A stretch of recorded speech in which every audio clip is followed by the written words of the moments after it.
let's dig in and start working on this project.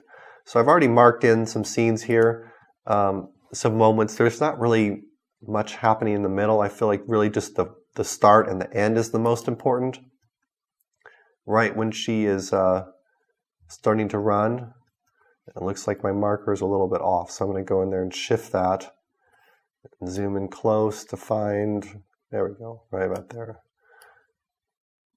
It's not perfectly exact, but it's giving me the right ballpark. And then at the end of it, when she's getting ready to shoot. Okay. So right on that moment when the gunshot goes off. All right, with this in mind, I'm going to compose some piano music, come back to you with that, with some ideas for what might happen here. Okay, so I've recorded a couple piano parts, and I'm going to play them for you. Let's just listen to them first, and then I'll talk about kind of why I made certain decisions.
Okay, so this is kind of and I've never written a piano part quite like this before.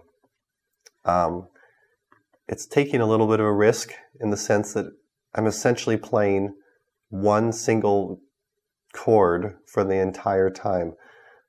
How that ended up happening was I was trying to play something. I just started making a movement, some rhythmical movement on the piano. Like I said, I think the tempo should be a little bit upbeat. I actually had the metronome on. You can hear that it kind of follows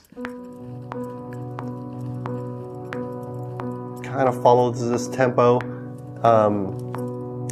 And I just wanted to see what would happen. And as I started, I kept going, holding that particular chord, thinking, maybe at some point I might change to a new chord. I'm improvising over the top of this.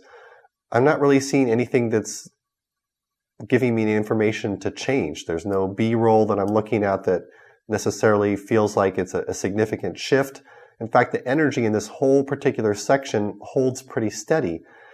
So I actually think this could be, if we go back to what we were talking about, certain decisions in terms of contrast, or with that, I think that holding this piano note could provide a lot of tension, because as we are also anticipating, we don't know what's going to happen with this, with her walking over here. We might guess that she might want to shoot shooting the horse, but there's some, if the music is also not changing, it builds up a certain amount of tension. I don't know if the director is going to like it, but I might just send it over to him and see what he thinks about it. I do feel like the ending of it, although is not quite the right stop point. So if you notice on the computer, music's going to make the most sense when we group things into phrases of 4-bar beats. So we've got 4-bar beats here. We have another set right here. If I was to move this over, just to kind of show you how this is playing out, another one here, another one here, and then right here at the end, the shot is falling slightly after the end of it. So that's kind of a little bit of a challenge right there. What I'm going to do to address that is I'm going to change the tempo. So let's go back to where I started with. All right, so one more thing. I noticed that when I was playing this out that the shot didn't come right on the beat in terms of the tempo that I was using. So what I did was I went in and I put a tempo marker here, and I slowed it down slightly, just so that the distance, so when my start point, which is right over here, boom, she starts coming in, the piano starts, lines up with the final shot done. It's not the cleanest piano performance, but I think it gets the point across for the sake of this example that I'll send to the director. So I'm going to export this, send it off.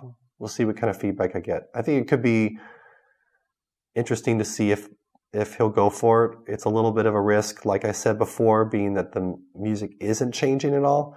But I think you got to take risks sometimes and just try something out and see how it works.